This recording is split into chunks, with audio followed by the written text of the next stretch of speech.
할렐루야! 하나님의 넘치신 은혜가 이 방송에 참여하시는 모든 분들에게 함께 하시기를 바랍니다. 기독교 윤리의 정점은 무엇일까요? 아마도 그것은 원수를 사랑하라는 산상수훈의 예수님의 가르침이 아닐까 생각합니다. 그런데 원수를 사랑하라는 이 가르침을 순종하다 보면 우리가 좌절하고 또 때로는 주저하는 생각이 들 때가 종종 있습니다. 그것은 아마도 원수가 미워서만은 아닌 것 같습니다. 나 혼자만 손해보는 건 아닌가? 상대방은 바뀌지 않는데 나 혼자만 이러는 건 아닌가 하는 생각 때문에 주저하게 될 때가 있습니다. 그러나 오늘 본문의 말씀은 진정한 사랑의 힘은 상대방을 변화시킨다. 진정한 사랑은 변화를 시키는 능력이 있다는 것을 보여줍니다. 다윗과 사울의 이야기, 계속해서 그 이야기 속으로 들어가 볼까요?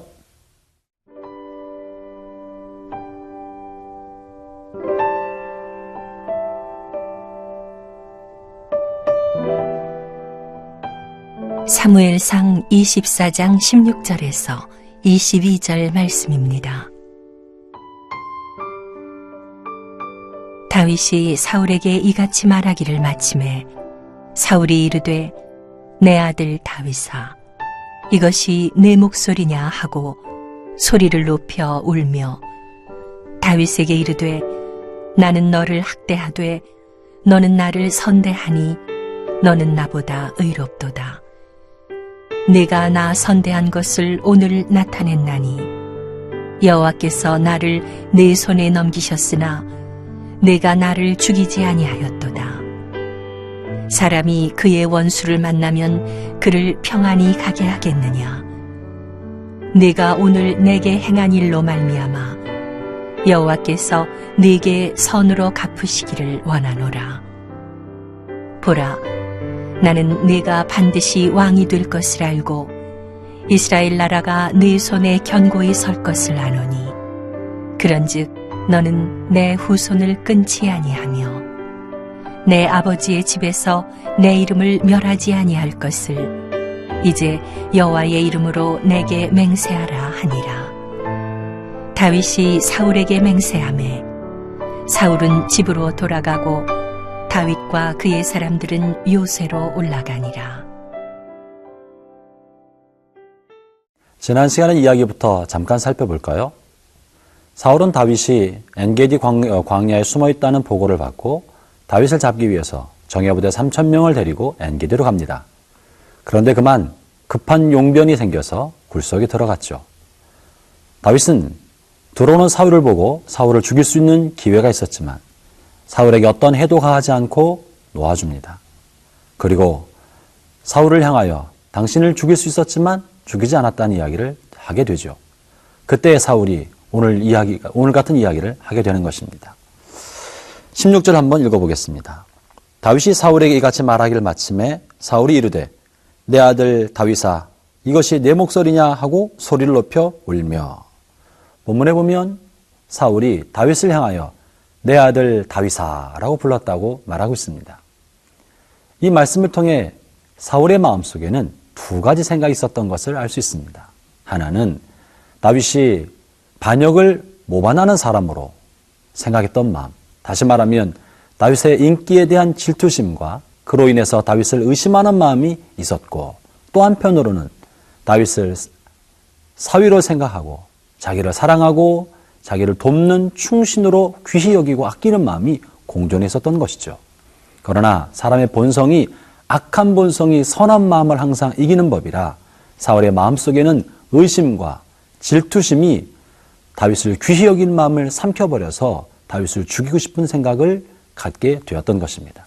그런데 다윗이 진정성 있게 사울을 사랑하고 귀히 여기고 해하지 않는다는 것을 발견하게 되었을 때 사울 마음속에 있는 의심과 질투심과 분노의 장벽이 봄눈 녹듯 녹게 된 것입니다. 그러자 그 마음속에 다윗을 사랑하는 마음이 다시 한번 크게 일어나서 내 아들 다윗아, 내 아들 다윗아 하고 부르게 된 것이죠. 그리고는 마침내 큰 울음을 쏟아내면서 다윗에 관한 애정을 표현했던 것입니다. 진실한 마음은 다른 사람의 마음을 바꿀 수 있습니다. 진실한 마음에서 나오는 행동은 상대방에 있는 미움과 분노의 무장을 해제시키는 놀라운 능력이 있는 것입니다.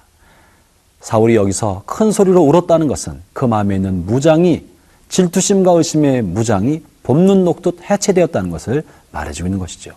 여러분, 눈물은 굉장한 힘이 있습니다. 사울이 울고 나자 그 마음속에 자신의 잘못을 깨닫게 되었습니다. 미움의 독이 눈물과 함께 빠져나간 것이죠. 그리고는 이제는 자신의 잘못을 깨닫고 17절처럼 말합니다. 17절을 읽어보겠습니다. 다윗에게 이르되 나는 너를 학대하되 너는 나를 선대하니 너는 나보다 의롭도다. 나는 너를 학대해왔지만 넌 나를 선대해 주었구나. 자기가 지금까지 다윗에게 한 것이 악한 행동이었고 학대하는 것이었고 괴롭히는 일이었다는 것을 깨닫게 된 것입니다. 확인하게 된 것이죠. 이 모든 변화는 다윗의 진정성 있고 일관성 있는 사랑, 헌신, 충성된 마음이 마침내 사울의 마음에 전달되어서 사울로 하여금 이것을 깨닫게 만들어주는 통로가 되었던 것입니다. 사랑하는 형제자매 여러분, 우리가 누군가를 사랑하되 끝까지 사랑해야 할 것입니다. 상대방이 알아주지 못하여도, 의심하여도, 오해하여도, 혹은 나에 관하여 험담을 말하거나 혹은 나에 관해 잘못된 생각을 품었다 할지라도 지속적인, 끝까지 일관성 있게 진정성 있는 사랑을 하게 될 때 마침내 상대방은 이 사실을 발견하게 될 것입니다. 이것이야말로 로마서에 말씀하고 계신 선으로 악을 이겨라. 선으로 악을 이겨라. 사랑의 선으로 말미암아 악한 그 마음을 높게 만들어라는 그 말씀을 순종하는 길이 될 것입니다.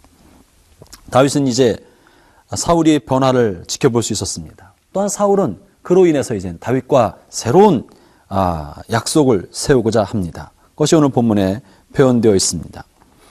17절을 한번 17절 통해 나타난 이야기를 이제 18절 19절을 통해서 다시 한번 확인해 보겠습니다. 네가 나 선대한 것을 오늘 나타냈나니 여호와께서 나를 내 손에 넘기셨으나 네가 나를 죽이지 아니하였도다. 사람이 그 원수를 만나면 그를 평안히 가게 하겠느냐. 네가 오늘 내게 행한 일로 말미암아 여호와께서 네게 선으로 갚으시기를 원하노라. 다윗의 지속적인 사랑과 진정성 있는 사랑을 보면서 드디어 사울은 이제 다윗을 축복하게 되었던 것입니다. 여호와께서 너에게 선으로 갚아주시기를 원한다. 사랑하는 형제자매 여러분, 여러분의 선한 일이 마침내 여러분 자신에게 돌아가게 될 것입니다. 쌓은 선이 하나님의 손으로 말미암아 우리에게 돌아오는 것입니다. 원수가 축복하고 나를 미워했던 사람이 축복하고 나의 대적이 됐던 사람들의 입에서 축복의 말이 흘러올 수 있도록 여러분의 선과 또 사랑과 헌신과 희생을 지속적으로 멈추지 않기를 바랍니다. 사랑은 반드시 승리합니다.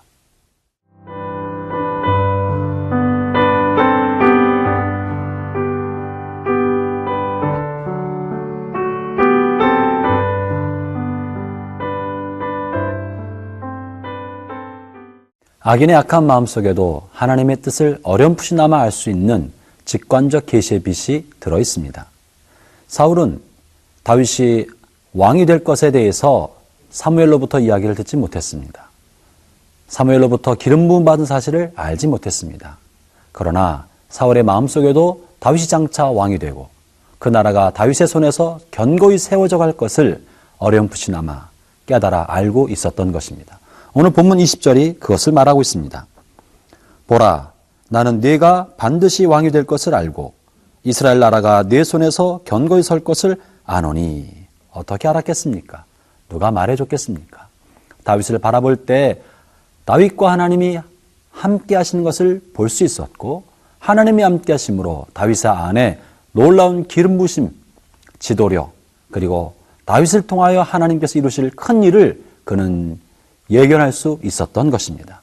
악인의 마음속에도 하나님의 하신 일에 관한 어렴풋한 계시의 빛이 남아있다는 것이죠.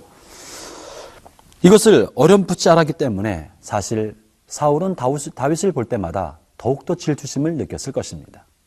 하나님의 영이 나에게서 떠나서 다윗에게 가 있는 것, 그리고 하나님이 그와 함께 하시는 것, 하나님 그를 귀히 여기시는 것을 볼 때 사울의 마음속에 질투심은 더욱더 커졌던 것입니다. 그렇기 때문에 아무도 나는 하나님의 뜻을 몰랐습니다. 하나님 주께서 원하시는 것이 무엇인지 몰랐습니다라고 말할 수 없는 것입니다. 우리가 죄를 짓는 것은 하나님의 뜻을 몰라서 그런 것이 아니라 죄를 좋아해서 그런 것입니다. 우리가 다른 사람을 대적하는 것이 잘못됐다는 걸 몰라서 그런 것이 아닙니다. 그 마음에 미움과 질투와 경쟁심이 있기 때문에 그러한 것입니다. 누군가가 말한 것처럼 우리는 유치원 시절에 우리가 배워야 할 것을 다 배웠다고 말하지 않습니까?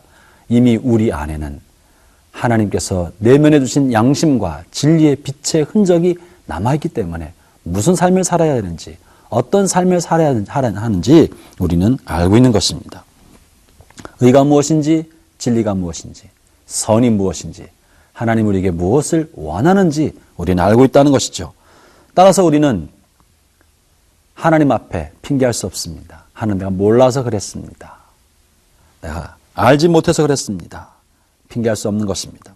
우리에게 필요한 것은 하나님의 말씀과 선과 진리를 실천할 수 있는 능력이 필요한 것입니다. 다윗은 이제 사울이 이제 자신의 연약함을 고백하면서 다윗으로부터 약속을 받기를 원합니다. 21절을 읽어보겠습니다. 그런즉 너는 내 후손을 끊지 않게 하며 내 아버지 집에서 내 이름이 멸하지 아니할 것을 이제 여호와 이름으로 내게 맹세하라 하니라. 사울은요, 하나님으로부터 도우심을 얻고자 하였던 것입니다. 사울은 자신의 죄로 말미암아 자신이 심판받을 것을 알고 있었던 것입니다. 그렇기 때문에 다윗의 기도의 힘을 얻어서라도 자신의 심판을 피해보고 싶은 마음이 있었던 것입니다.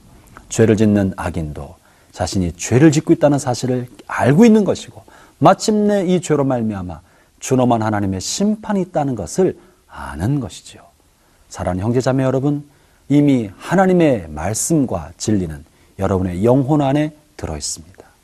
그 음성에 순종하기를 바랍니다.